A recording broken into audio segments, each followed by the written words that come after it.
What's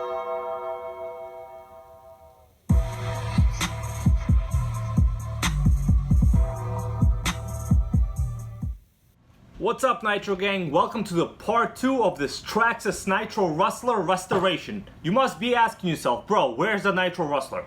Well, I've got it in a couple pieces right now. The motor is completely disassembled. I am using my classic Tamiya lunchbox as a work stand. That's right. Don't get pissed off, Tamiya fans. The Tamiya is here to help us. It's not trying to bring us down. Don't worry. The rest of the Rustler is right here. I call this the Rustler Box O parts. We got the body, with the included battery weights on the inside, because that's how you want to get the best low center of gravity, right? And the rest of the chassis is right here. Well, let me shake it out. Whatever. If the chassis wants to come out with a remote attached like this, who am I to stop it?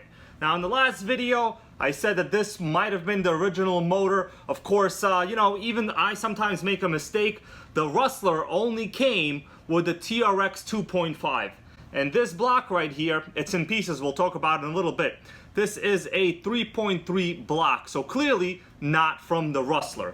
Now that's both good and bad. What's good is it's a better, bigger motor. That means this is gonna be the biggest badass Rustler of them all. It also means that the way the carb was mounted and the throttle inlet on the carb is not what it has to be here. So I'm gonna have to do a little bit of a mounting there.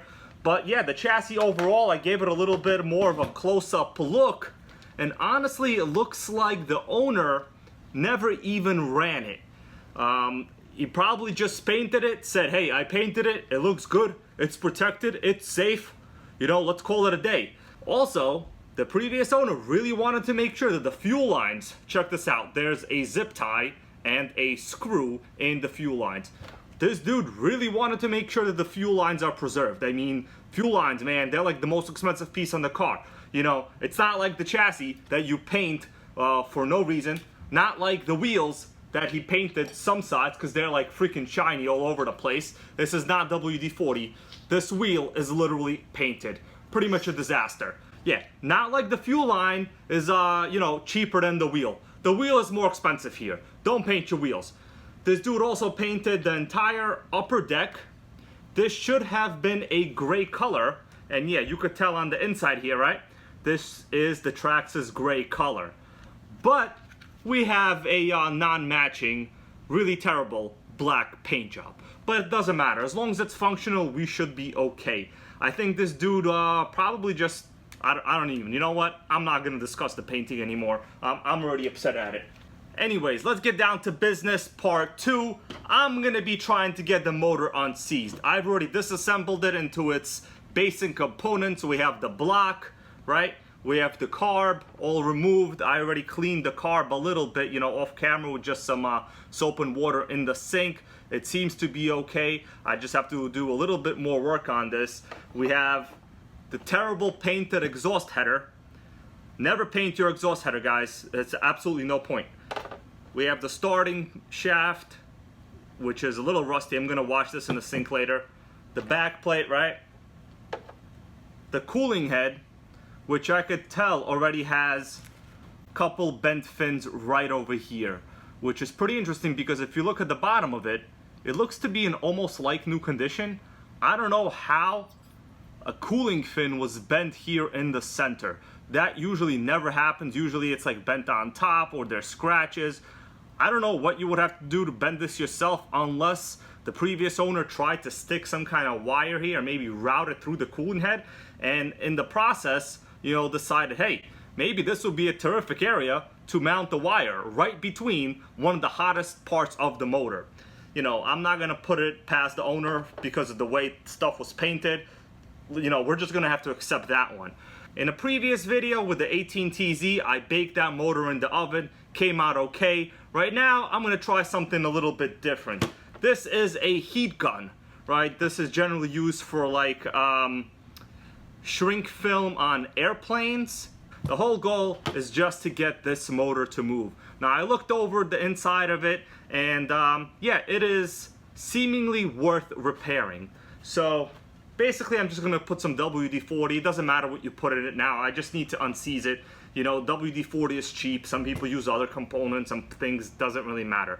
First, let me go wash this in the sink, and then we're gonna heat this thing up.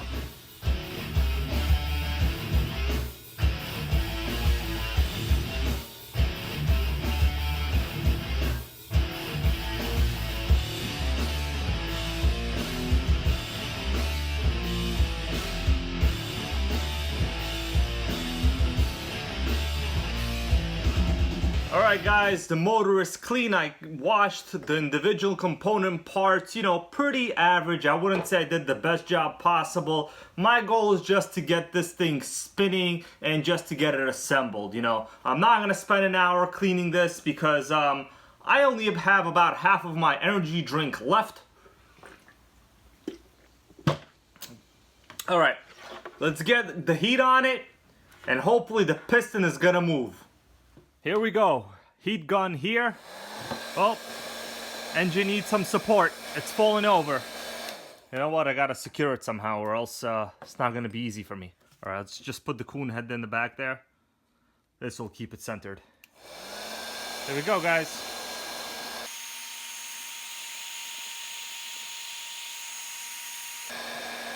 Put some WD-40 in the top here.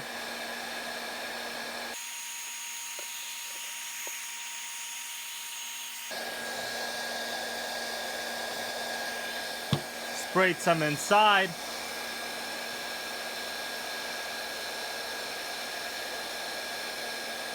I'm using the low heat setting on this.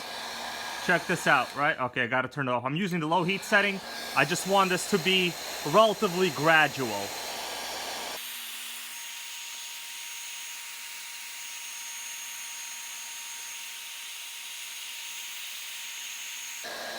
Yep, I'm touching the block. It's pretty warm. All right, let's see if that's gonna be enough. Just basically gonna push the piston down with my finger. Let's see if the crank moves. Oh yeah, we got, oh man, it's hot. We got some movement. We can't deny movement. You guys saw that? Not that easy to move an engine when you have no flywheel. But the thing moves. Oh wow, look at that. I'm moving it. It's free. No problem. Doing it with my fingers. Feels great. You guys see how easy that was? All you need is a little bit of heat. And don't think the engine block is like that hot. I can comfortably touch it. It's not that hot. These things could, you know, hit 300 degrees sometimes when you're burning nitro fuel. Now, of course, 300 is way too high. But look at that. It's beautiful inside. Nothing wrong. The goal here was just to unseize it, guys. And a little bit of heat, I would say about like literally a minute worth of heat did it. It's not the cleanest in there, but that is just basic surface rust. That is nothing. The goal here was to verify that we have no mechanical damage. And we do not have any kind of mechanical damage. Okay, so now I'm just going to put some better quality after on oil. This stuff is thicker. The WD-40 is really only good for loosening parts.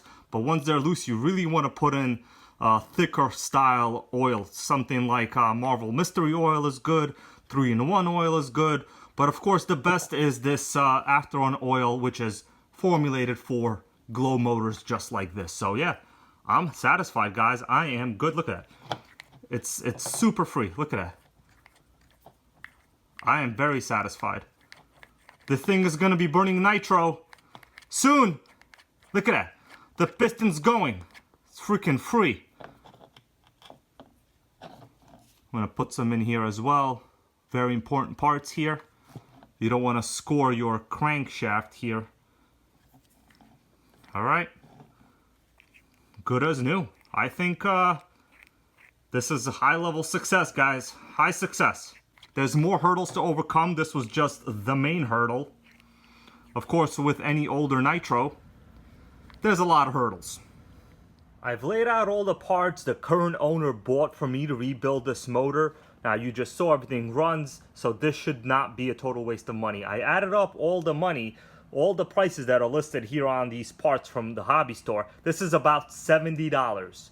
So 70 bucks is going to be put into this motor. We got the pull start, we got the one-way bearing, we got the clutch bell, the flywheel, and the clutch. Any other elements such as clearly, you know, I'm probably going to have to get a new glow plug, but that's no big deal. I have a glow plug I could spare. That's nothing.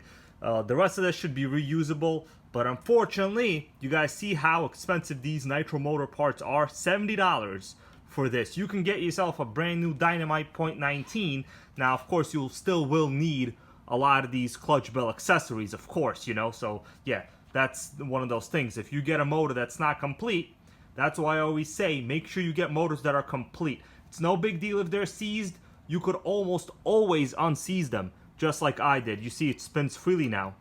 Actually, there's a good amount of like pinch at the top of the sleeve. So yeah, once again confirming this motor was probably almost not run. Chances are the person that owned this probably did not know how to start it, and he spent a lot of time painting random parts on the chassis itself. Thanks so much for watching. You're gonna see this thing fully assembled in the next part. I'm not gonna go through the process of assembling this on video. Basically, you take stuff out of the bag, you put stuff on the motor in order, and you're done. That's all there is to it. See you guys later. Make sure not to miss the third part. Give this video a like. If you give it a dislike, make sure you put in the comments what you don't like about it, or else I'm gonna call you out. That's how it works around here. I'm gonna hold you and myself responsible for our actions. Thanks so much for watching. See you later.